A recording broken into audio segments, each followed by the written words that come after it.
As employees of Allergan, we're in the unique position of being able to positively impact the lives of millions of people across the globe. This is a great responsibility and one we do not take lightly. Allergan has a long and proud history of holding ourselves to the highest of ethical standards. Our success is built upon our reputation as a provider of quality products and as a company wholly committed to doing the right thing to advance patient care while protecting our customers, our employees, our shareholders, and ultimately our company. Allergan's Code of Conduct provides us with a guide that helps us to achieve our business goals while exercising good judgment and acting with integrity. Collectively, our actions must be guided by the shared belief and the shared responsibility that there's no right way to do the wrong thing. Achieving business goals must be done by exercising good judgment and acting with integrity each and every day.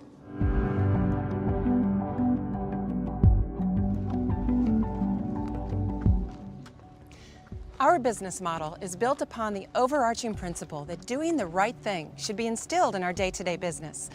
Holding ourselves to the highest of ethical standards, doing the right thing, is an essential component at Allergan. In fact, compliance with our code of conduct is a condition of employment, no exceptions.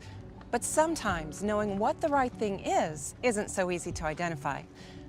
I'm Diane. Over the next hour, we'll be highlighting a variety of scenarios designed to clarify and empower you with the information you need to make the best choices. Okay, thank you, doctor. Have a good day.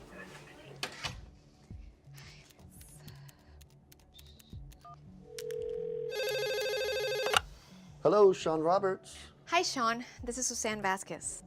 Hi, Suzanne. How's the job going so far? Oh, it's going well. There's something that's on my mind. Well, what can I help you with? Well, I've been worrying about what to do if a physician I call on asks or shares something that might not be appropriate or in alignment with our code of conduct. Ah, that's perfectly understandable, Suzanne. Here's the thing. The code doesn't cover all the laws and regulations that pertain to our industry. Rather, it was written to serve as a foundation to help you best figure out how to act with integrity. Whenever you have any questions or concerns, you can always come to me. You can also reach out to your supervisor, the chief compliance officer, the corporate compliance department, or you can speak anonymously with our ethics helpline. Has something happened? It's just that I'm new and I'm afraid of... Retaliation? Yes. Let me put you at ease. We have a zero tolerance policy for retaliatory conduct. As long as someone's concerns are raised in good faith, you have nothing to fear. In fact, if anyone is found to have engaged in such behaviors, disciplinary action up to and including being terminated is on the table. So you should not be concerned. This has been weighing on my mind. I do have something I need to discuss that's just occurred. Let me call you from a more private place. Can I call you from the car? I'll be here. Okay, thanks. Yeah, glad to help.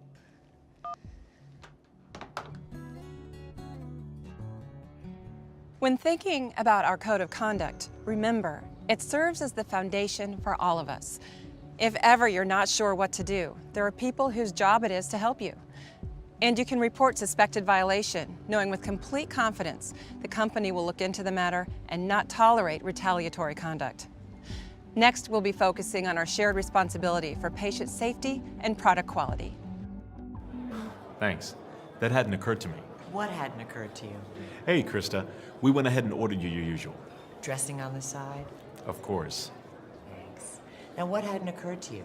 A physician conducting an investigator-initiated trial that Allergan funded just texted John that he's not going to report his study findings because the results don't bode well for Allergan. John didn't know what to do. Yeah, I was shocked. I bet. You know, there's two ways to go. Either notify the medical affairs department responsible for managing the trial or report it through one of the company's reporting channels, ASAP. That's exactly what Linda said. You both knew that right off the top of your head. Apparently we were paying attention when we read the code of conduct. No, seriously. I've actually run into that before. I called compliance and they advised me what to do. Every single physician conducting Allergan-funded trials is required to report all of their study results, regardless of whether the findings are beneficial or not, just as we require for our own in-house clinical trials. From start to finish, it really comes down to making a genuine difference in patients' lives, which means product quality and safety are high priorities. Oh, I'm sorry, I have to take this.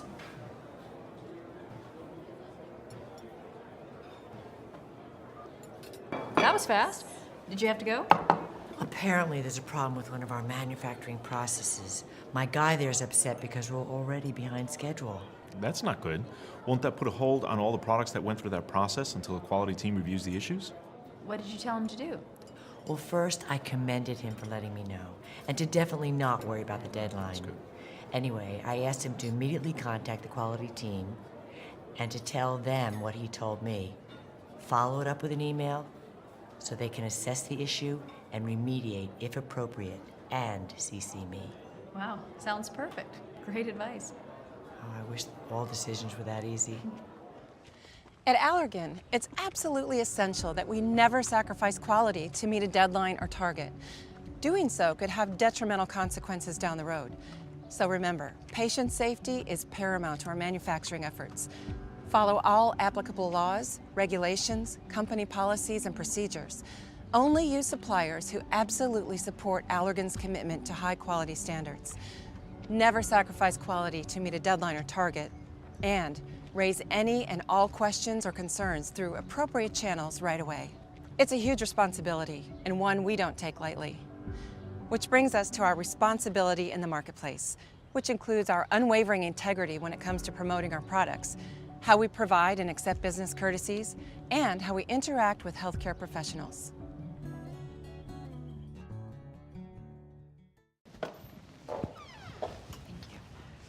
So, Suzanne, do you have any questions for me before the co-ride? Yes, one of the physicians I called on yesterday had questions about an off-label use of one of our products. I know we're not allowed to discuss off-label product indications, but I know from personal experience it's effective. So technically, I wouldn't be speaking on behalf of the company. Or am I totally wrong? I didn't really answer his question. I said I'd get back to him, and I was really respectful. I'm glad you asked me first how to handle the situation. Here's what you need to know. No one who works for Allergan may promote any use that's inconsistent with product labeling. So, if it's not on the label, promoting it is off the table. Then what do I do? He's gonna ask me again, I'm sure. Oh, I'm sure he will. Simply advise him that you're not permitted to discuss off-label product indications, but that you can refer him to the medical information department. Your focus is to stick with the approved messaging provided by the company that will ensure you are providing accurate information and as accurately as you can. And always, always explain the risks and benefits in a fair, balanced manner. Make sense? Come on, let's go for a ride. Yes, thanks so much. When asked about off-label uses and based upon the physician's needs, sales representatives can help the physician get in contact with Allergan's medical information services or the country-approved process for handling off-label requests, all of whom can provide the appropriate information to the physician. That being said, the guidelines for providing and accepting business courtesies can be far more nuanced. Bribery and corruption are obviously unacceptable, and sometimes even the appearance of impropriety is inappropriate. Business courtesies include, but are not limited to, gifts of all kinds, meals, sporting event tickets, and other forms of entertainment or recreation. Hey, John, you had a couple questions for me before the meeting. Yes, thanks. Have a seat. I wanted to run something by you. Well, actually, two things. Sure. Someone on my staff informed me that one of the physicians she calls asked her to foot the bill for a new desk for his office. He said that he would stop prescribing our products if she refused. Seriously? He was that blunt? Apparently. I walked her through the process of reporting the incident to the corporate compliance department and advised her to refrain from calling on the physician until she receives further guidance. Which physician was it? Dr. Lakefield. I thought you'd want to know. I'm surprised he'd make such a demand. Thanks. You said two things. Yes, one of my colleagues is heading to Asia to meet with some healthcare professionals. Oh, I've done that trip. It's fabulous. Tiring but fun. That's why I've come to you. My friend heard that it would be considered an insult in certain countries to refuse a gift from a business associate. I'm pretty sure that's true. Do you know the specific guidelines? He's leaving tomorrow, and I told him I'd get right back to him. It's true, and we absolutely want to respect the custom and cultures around the world. However, we also want to make sure that our practices are aligned with Allergan policies and procedures and with specific in-country laws and regulations, such as the Foreign Corrupt Practices Act, the UK Bribery Act, and other applicable local anti-corruption laws. Before offering or giving anything of value, you must consult legal and compliance and seek prior approval from management in accordance to local procedures. Obviously, the venue can't be extravagant. And of course, it will also have to be approved by local management to ensure it is appropriate and in compliance with local standards. And candidly, as a rule of thumb, tell them if it feels wrong, it probably is. Wow, that's helpful. Could you email that to me? Sure. But you know, all this information is in our Code of Conduct document. I think it's on page 15. Wow. Do you have a photographic memory? Pretty much. Oh, and one more thing. Recommend that if he's at all unsure how best to proceed while traveling, to contact the compliance team. I know in some cases he may be able to accept the gift as company property. And if things get really complicated, tell him not to hesitate, to contact the legal department or the chief compliance officer. Great. Thanks. As a rule of thumb, if a business courtesy feels ill-advised, it probably is. And any gift that's overly lavish or seems to be intended as a quid pro quo is never okay, regardless of cultural expectations. In a similar vein, we have strict regulations that govern our interactions with healthcare professionals, no matter what the culture or country.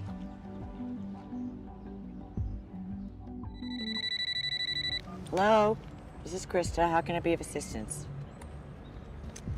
Slow down. Take a breath. Okay. Let me be sure I have this straight. David, you're a non-US based Allergan employee. A few months back, you hired a US physician to consult on a project. You were pleased with her work, and you paid her, but didn't know that Allergan has a strict requirement of reporting all payments to US healthcare professionals. Yes, even if your country doesn't require you to do so. Here's what we're going to do. I'm going to put you in direct contact with your regional compliance team. Bye. Not good. How we interact with healthcare professionals around the world include very specific rules and regulations as to what's acceptable and what isn't, including stringent rules surrounding payments provided to healthcare professionals. For example, all interactions with healthcare professionals must serve an appropriate ethical business purpose, can't interfere with the healthcare professional's independent medical judgment, and mustn't violate local laws, regulations, or company policies or procedures. This isn't one of those situations where simply trusting one's instincts lends itself to an obvious choice. You definitely want to reach out to your compliance team for guidance. The risks on non-adherence are too great. The same goes for issues of bribery, corrupt payments, engaging in fair competition, and maintaining trade compliance. Strict adherence is the only acceptable option.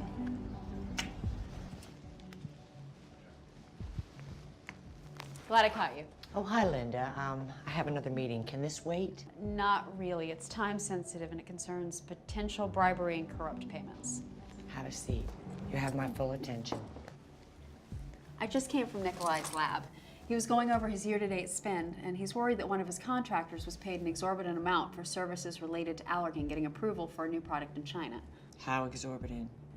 Nearly 5 times what's been paid in the past for similar work. Has Nikolai reviewed all the supporting documentation for the spend? He has, and everything appears fine, and maybe it is.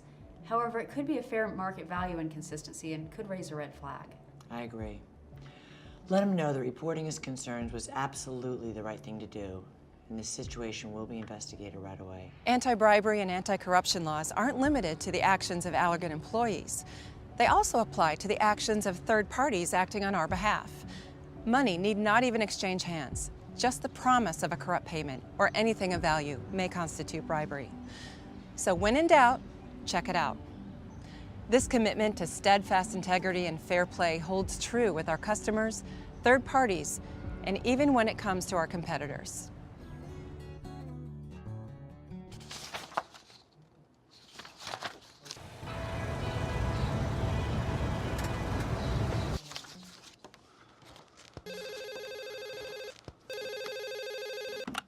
Sean Roberts.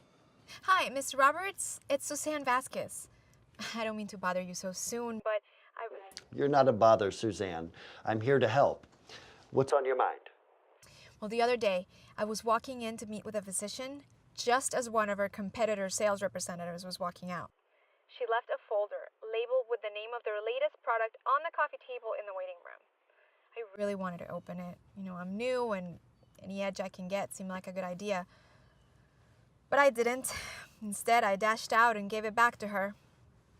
I told my husband, and he thought I was nuts. Not only are you not nuts, Suzanne, you did exactly the right thing. Of course, we want to find out everything we can about our competitors, but fair competition dictates that we can only use information that's publicly available. And clearly, the representative had no intention of disclosing that information to you. Well, I'd imagine not. But what if a friend or neighbor shares something like their company's supplier pricing information without my asking? A competitor? Yes. Talking about pricing terms or any confidential information for that matter, even if unasked, is definitely prohibited. I thought so. My husband owes me dinner. If this ever happens to you in real life, just tell your neighbor or friend that your company's fair competition requirements doesn't allow you to talk about it, even if it's only her sharing information with you. The same is true concerning sharing confidential information with a customer or a distributor. Our responsibility to prevent anti-competitive practices is huge. We don't discuss or share confidential information such as our current or planned pricing terms, contract terms, marketing strategy, distribution channels, or supplier relationships with competitors. Coordinating pricing terms or agreeing to divide customer share or raise overall product cost in the market, absolutely not allowed. Colluding to exclude or boycott a customer or supplier, really wrong. And obtaining a competitor's confidential information through improper or unethical means, even if it's their own fault, as you astutely figured out, is something we just don't do. Are all of those illegal or just unethical? That depends. But either way, at Allergan, they're unacceptable. Wow, you have a lot to remember. True, but don't think I don't sometimes turn to our legal department for guidance. It really is a team effort here. Yeah, I love that about this place. We make great products. They're effective, high quality, and safe. We never attempt to gain an unfair or unethical competitive advantage, not just because it may be illegal, but because doing the right thing matters across the globe, be it through our interactions with our competitors, our customers, or third parties. As a global company, we must be vigilant about fully complying with import, export, and re-export sanctions or embargoes. This applies to more than just the pharmaceutical products we sell, including products such as electronic exports of software technology and technical data.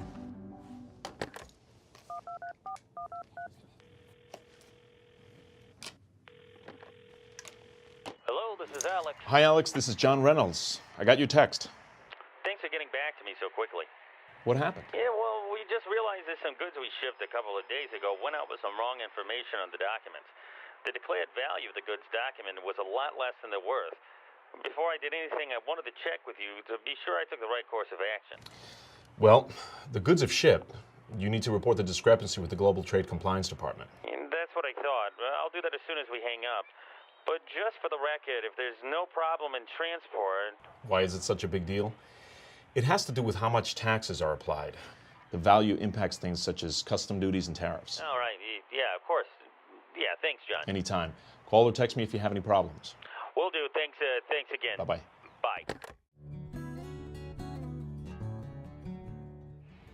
Any employee involved in the exporting or re-exporting of goods is responsible for ensuring that the transaction is permitted by applicable law, the required documentation is complete and accurate, and that all mandatory licenses are obtained prior to the export or re-export of goods.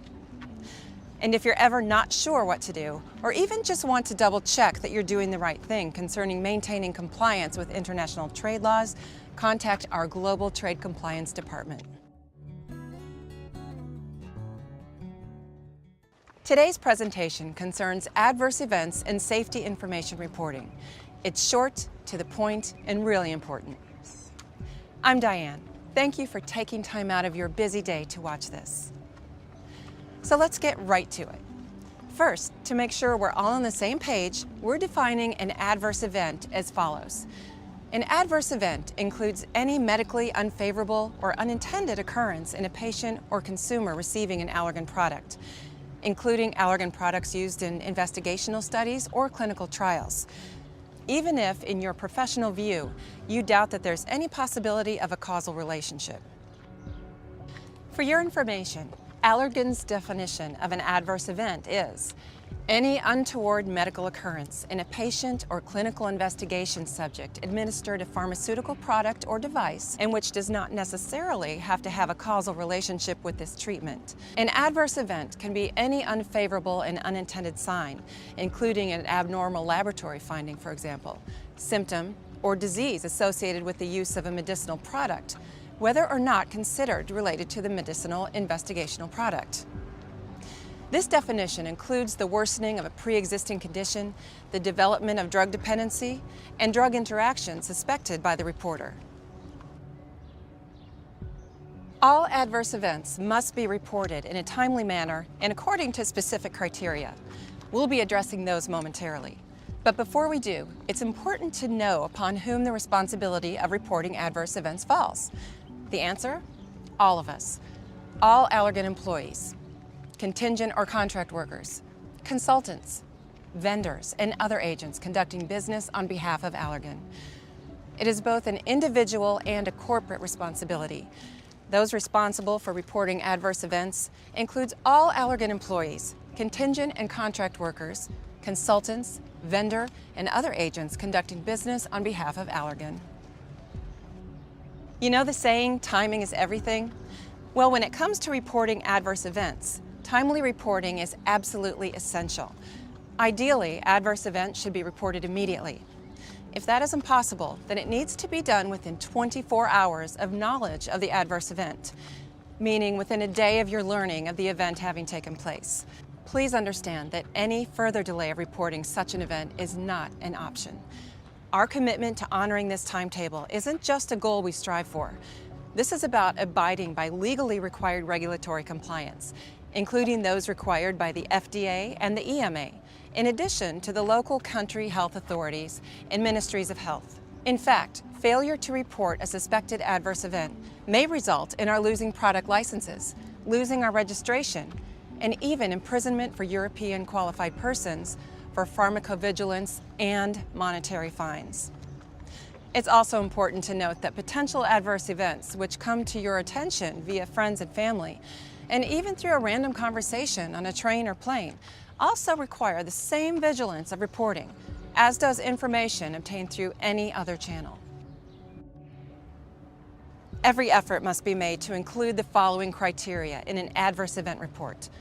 1, the suspected Allergan product name, being specific as possible.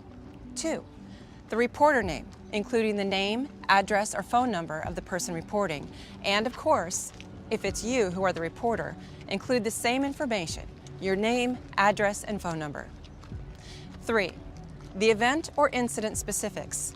And 4, patient identifiers, which includes their gender, age or age group, patient ID number, patient initials, and as applicable, the study's subject's ID number. Also, if you're able to obtain additional information, such as a product lot number, please include that too.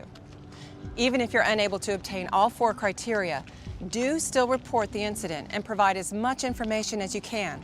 Even if the person who is experiencing the adverse event doesn't want you to report the event, you still have a duty to make the report. In addition, inform them that Allergan may try to contact them to get further information.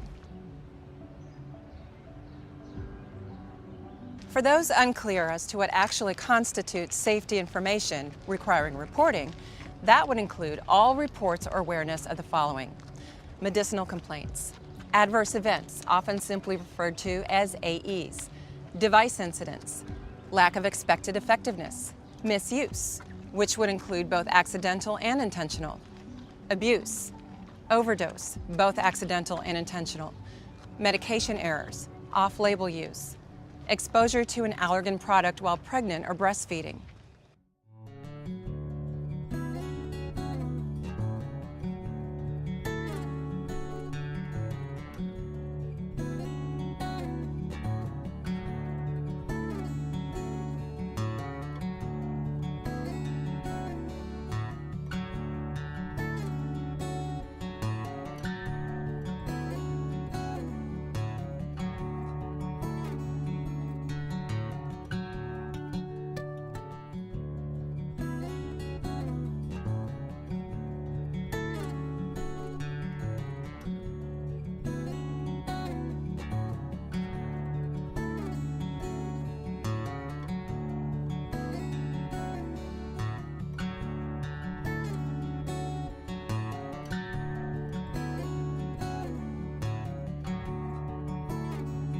In terms of where and how to report adverse incidents, Allergan makes it easy.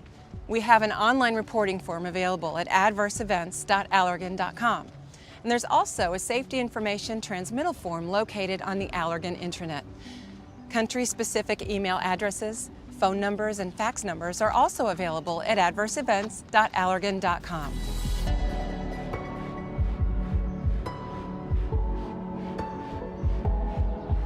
In review, an adverse event includes anything that happens that wasn't supposed to happen, and there need not be a suspected causal relationship. We all share the responsibility of making sure that all adverse event information is reported in a timely manner, is in compliance with internal standards and international regulatory authorities. Now, contrary to popular belief, when it comes to the responsibility we have to our stockholders, it's not all about making the most money possible.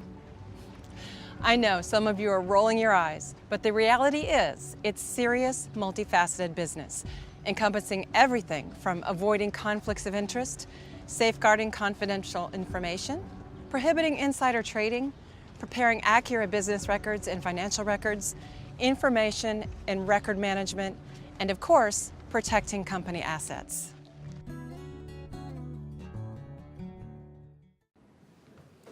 Good morning. Morning, Sean. Have a seat. I could really use your help. I'm preparing for the new hire training. Well, it looks great so far. I had a breakfast meeting that actually ran ahead of schedule. Will wonders ever cease? How can I help? You're good at coming up with plausible scenarios. Indeed I am. What's the topic? Topics.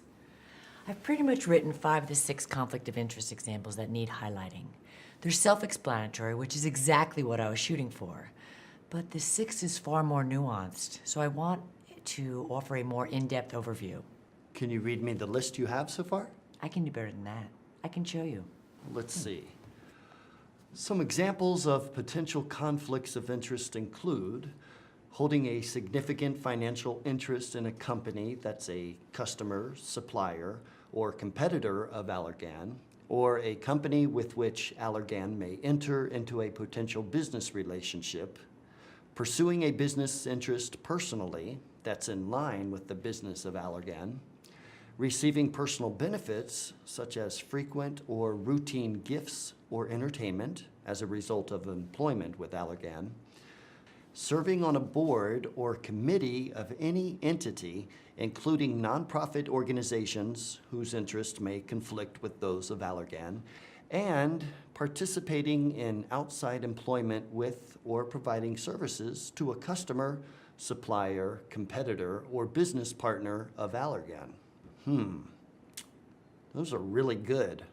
A bit serious, but I think that's appropriate given the serious nature of the topic and your audience. That's what I was thinking too. What's the nature of the 6th? A situation that's not likely to be considered a conflict of interest, but one that should be reported to the legal department anyway. I have just the thing. And this really happened. So it's more than plausible. Oh, do tell. One of our sales representatives has a brother who was working for an IT vendor that Allergan was considering contracting with. Now, our representative has nothing at all to do with IT, and in fact would have no interaction with his brother at all. And he definitely didn't have any influence with which vendor was chosen. That's a perfect example of a situation that's very unlikely to be considered a conflict of interest, but that needs to be shared with the legal department. And I can add that if the sales rep's role changes to one where he'd be involved in any way with his brother's company, or starts having IT responsibility, that he needs to recuse himself from any decision-making involving the vendor and notify legal. I love it. Thanks. You're so very welcome. What else you got? I need a scenario, or maybe two scenarios, for safeguarding confidential information and then offer a course of action. That's a really big topic. How are you planning to overview? So glad you asked. Let's see. Confidential information includes, but is not limited to, patents, trademarks, trade secrets, business strategy information, product development or launch plans, manufacturing information, customer lists, employee information, marketing plans, pricing information, financial information, merger or acquisition plans, and personally identifiable information. Wow, that's some list. I know. Have any ideas? I do. Two of them, as a matter of fact. Don't keep me in suspense. Please share. Well, just so you know, both of these actually happened. Say you're stuck at a crowded airport on business travel. You have to participate in a conference call to discuss the upcoming release of a new company product. And since the airport is crowded, you might be overheard. And discussing confidential information in public places is risky and should be avoided. Exactly. And I know you know the proper course of action. Since a new product release discussion is by definition highly confidential, rescheduling the call is ideal. And if unable to do so, limit what you say of a confidential nature and take appropriate steps to prevent others from overhearing your conversation, such as identifying a less occupied location or stepping outside if possible. I've got an idea for another second scenario. One of our in-house scientists, or maybe someone in management, no, let's stick with scientists. Okay. One of our scientists gets a call from a third party requesting confidential company information. The person calling says they work for an Allergan vendor and was provided the scientist's direct line by another Allergan employee, an employee name the scientist recognizes. That the nature of the call is urgent and the caller needs an answer right away. I like it. And the course of action would go something like this. We all share a responsibility to preserve the confidentiality of company information. Just because someone claims to be from an organization that works with Allergan doesn't mean that they are who they say they are or that the information should be shared. Under no circumstances should the scientist provide confidential company information without prior approval from the appropriate company department. And that the scientist should take the caller's contact information and forward it to human resources, the legal department, or the corporate media relations department, depending upon the nature of the request. Perfect. You know, you've made what surely would have otherwise been a task of drudgery actually inspiring. You have time for a few more? I've got about 10 more minutes. Let's make them count. What's the next topic? Prohibiting trading on insider information. I was thinking about going with the white-collar crime angle. People do go to jail for insider trading. A lot of people, even famous people. Morning. Good morning. Did I hear you say something about insider trading? You heard correctly. We're in the process of coming up with a scenario to best illustrate the pitfalls and how to avoid them. There was a news segment on the radio this morning specifically about that. The woman was indicted of insider trading and was sentenced to 11 years in prison. Wow, what were the circumstances? She worked at a pharmaceutical company. Seriously? Yes. Anyway, she learned from one of their company's suppliers that they just won a major contract with the government. The next day, she bought a ton of shares of their stock. You'd think she'd know better, especially these days. Well, that was kind of her defense. She said she thought that since she personally didn't work for that supplier, and since the supplier said that the information about winning the bid was to be announced at the end of the day, that she was good. Wow. That's really sad, but at least, well, it'll make a particularly timely, albeit cautionary tale. And the course of action she should have taken is clear. If you come to be in possession of material, non-public information that hasn't been publicly disclosed, you can't buy or sell the stock or tell anyone else about the information. But once the information has been made public, you can buy or sell it. You know, it's not just stock tips that constitute insider trading. A proposed merger or acquisition, projections of earnings or losses, significant regulatory or litigation developments, and development or launch of a new product. The gain or loss of a significant business relationship, and any changes in company leadership could all be viewed as insider trading, for which one can go to jail if found guilty. That's sobering. I have to get back to work momentarily. Well, my work. How many topics do you have left? Just a few, and I think they're pretty easy. For preparing accurate business records and financial reports, I thought I'd briefly highlight how it's standard operating procedure for all Allergan employees to make timely and accurate reports to the public and the U.S. Securities and Exchange Commission. That's like how I have to record the cost per person as well as the names of every person in attendance at business meals? Exactly. And for managing information and records, I was going to open with how laws and regulations around the world dictate not only that certain records be created, but also that they be retained for specific periods of time. I also thought I might have a scenario about how one needs to be mindful about what they write in emails. I've dealt with that. One of my staff emailed a friend of his in another Allergan department, making fun of what he did.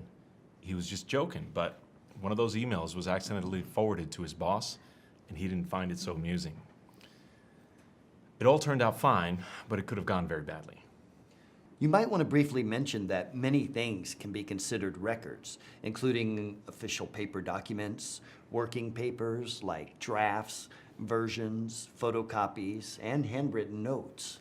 All electronic types of correspondence, including text messaging and, of course, email, as well as electronic information and data stored in databases, shared drives, hard drives, removable media, and electronic backup media and website content. Wow, Sean, you're a veritable walking code of conduct guru. Okay, I'm almost out of here. Anything else I can help you with before I go? I think I have protecting company assets covered. I'll be discussing our commitment to handling all company assets, both physical and informational, with care. Physical and informational? Physical assets include items such as computers and storage devices that contain confidential information. Informational assets are things like intellectual property, work documents, and electronic information. Right. I knew that. I'm also planning on highlighting how using IT resources carries additional responsibilities to protect the confidentiality, integrity, and availability of electronic information. I recently reviewed the IT policy and procedures with my staff. So when using the Allergan network, the internet, mobile devices, email, and other information systems, we must seek to make our passwords difficult to guess and keep them confidential. Never share our personal passwords because they are our individual electronic signatures and thus legally binding as our handwritten signatures.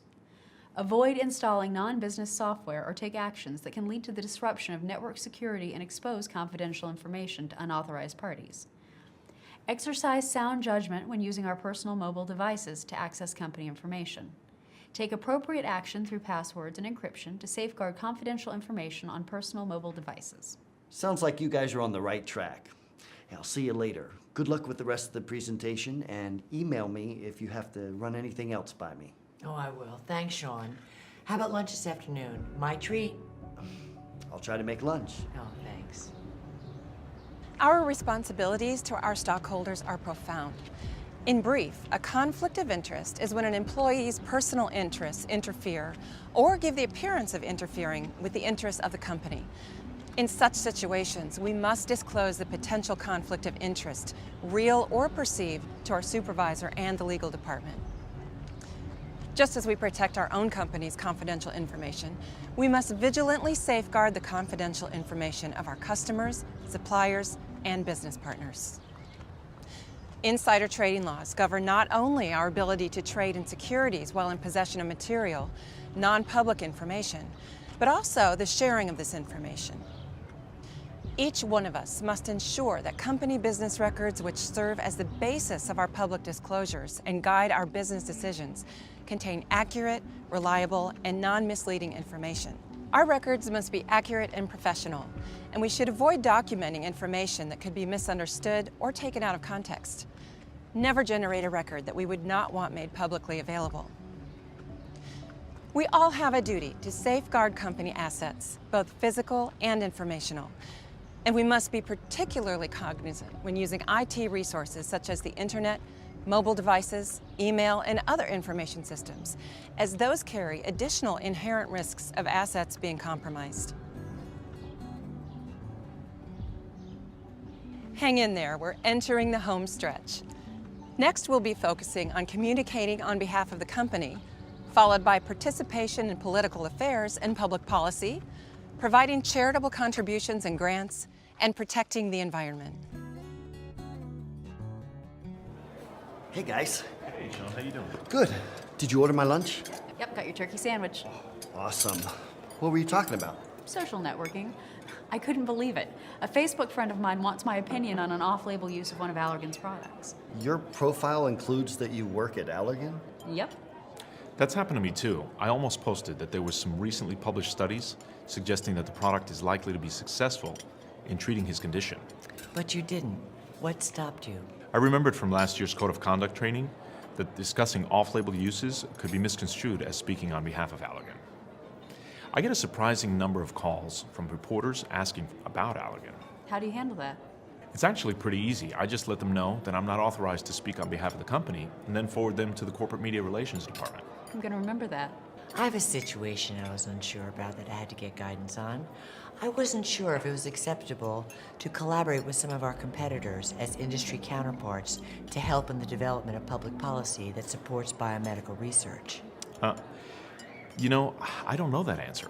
I do. Any proposed collaboration with competitors must first be approved by the legal department. Why?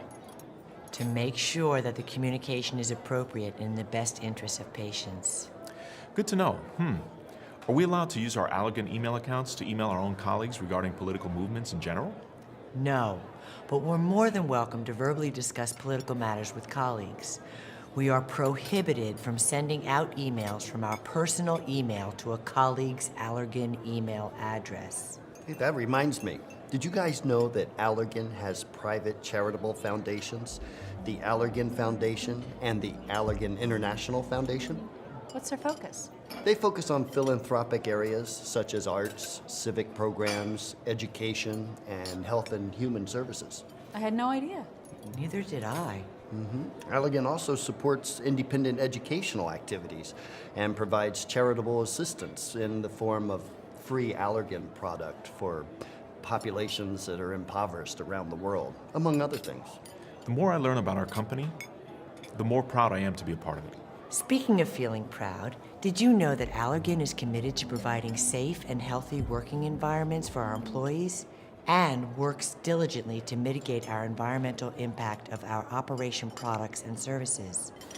They also engage third parties that support our environmental commitment and who have a similar commitment in their own companies. When posting to and communicating via any social media site, discussing an off-label indication could be viewed as speaking on behalf of the company. And promoting or recommending off-label use is strictly prohibited. When it comes to politics and public policy, it is not okay to use company assets, such as emailing to or from coworkers, to support our personal political activities is not okay. However, we may collaborate with competitors for the purpose of supporting public policy that ultimately aids patients, but we must seek approval from our legal department prior to the commencement of any joint efforts. Allergan is also committed to supporting a positive impact in the communities via our charitable foundations, And by reducing our environmental impact, we are as effective as possible in the community in which we live and work and around the world. There are just a few more very important issues. A quick review, and then we're done. First, Allergan is an equal opportunity employer. As long as a candidate can perform the essential functions of any given position with a reasonable accommodation from Allergan, all candidates, regardless of race, creed, color, religion, sex, national origin, ancestry, age, marital status, veteran status, disability, medical condition, sexual orientation, or other legally protected characteristics, may not be removed from consideration solely for this reason. Each one of us contributes to the success and reputation of Allergan. To that end, providing a positive working environment is essential, which includes the absolute right to work in an environment free from harassment, discrimination, intimidation, or retaliation. Allergan has a zero-tolerance policy for such behavior, period. We have a shared responsibility to maintain a positive and ethical business environment at Allergan. This includes not only our own behavior, but also that of our colleagues, as well as third parties with whom we interact. If you become aware of any issue that may compromise Allergan's commitment to ethical conduct and compliance with all applicable laws, you need to speak up.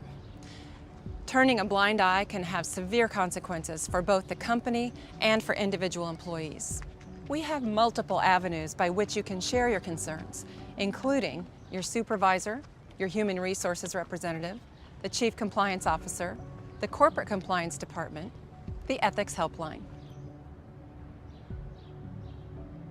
1. Oversight. Chief Compliance Officer is Rose Karen Swanson. 2. Policy and procedures. 3. Training. 4. Communication. 5. Monitoring and auditing. 6. Enforcing standards. 7. Corrective action. Our compliance program addresses 7 critical elements. The Chief Compliance Officer is Rose Karen Swanson. She has the overall responsibility for overseeing and monitoring Allergan's corporate compliance program and the compliance organization. She's supported by our Compliance Committee, which is comprised of senior management. This committee supports Allergan's compliance initiatives, reviews metrics to detect compliance risks, and acts as compliance champions to foster a compliance-oriented culture. In addition, the Corporate Governance and Compliance Committee of Board of Directors meets quarterly to review and oversee the corporate compliance program. As we discussed earlier, Allergan's Code of Conduct details the fundamental principles, values, and standards of the organization that is applicable to all employees. It is our guide for conducting business consistent with the highest ethical standards. Adherence to this Code of Conduct is a condition of employment. We also have policies and procedures that have been established to guide the company and the conduct of its employees in our day-to-day operations. These policies and procedures address compliance risk areas, and they establish internal controls to counter those risks. Effective education and training programs for our employees based upon their job functions is critical, as these programs help ensure increased awareness and understanding of laws and regulations that apply to our business. Providing and maintaining open communication channels for our employees to report a suspected or potential violation is an essential component of our compliance program. We have multiple ways which you may report a concern. If ever you're unsure what to do, please don't hesitate to seek guidance.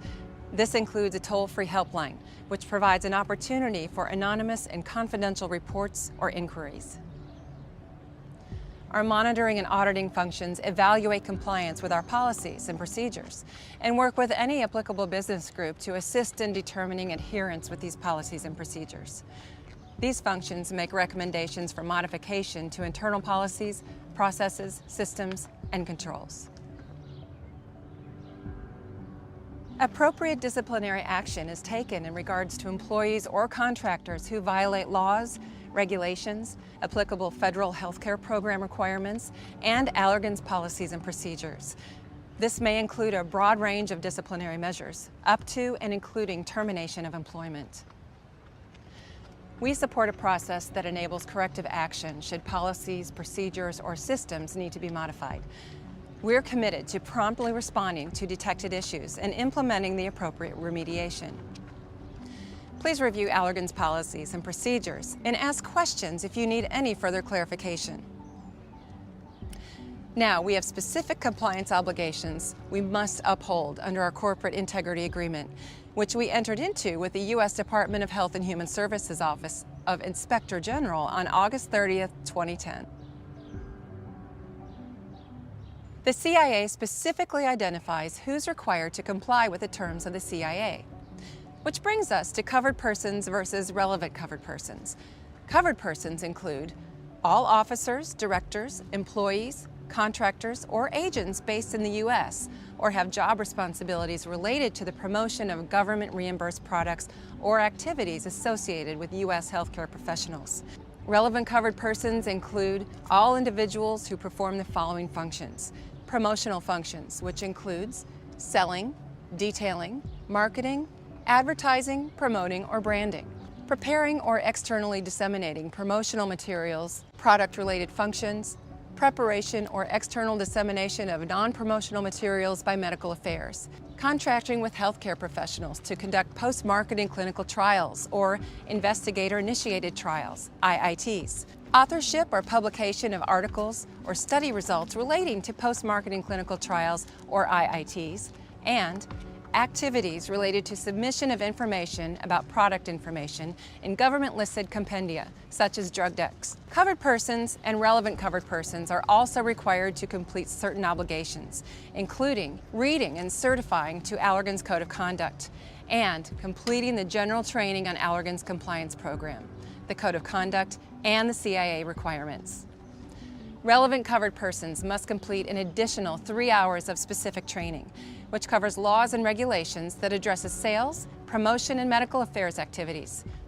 In terms of reporting requirements, the CIA requires us to track and report all payments made to U.S.-based physicians and related entities directly or indirectly from Allergan on a publicly available website. We're also required to post medical education grants and charitable contributions to U.S.-based healthcare institutions, as well as maintain websites posting clinical trials sponsored by Allergan and post-marketing commitments as required by the FDA. Additionally, Allergan is required to notify the government after a reasonable opportunity to conduct a review or investigation of the allegations of any matter that is considered a probable violation of criminal, civil, or administrative laws applicable to any federal health care program for which penalties or exclusion may be authorized. A reportable event may also consist of any probable violation of criminal, civil, or administrative laws applicable to FDA requirements relating to the promotion of government reimbursed products. The independent review organization, called the IRO for short, is required to conduct periodic reviews of our systems, processes, policies, procedures, and practices relating to our promotional and product-related functions.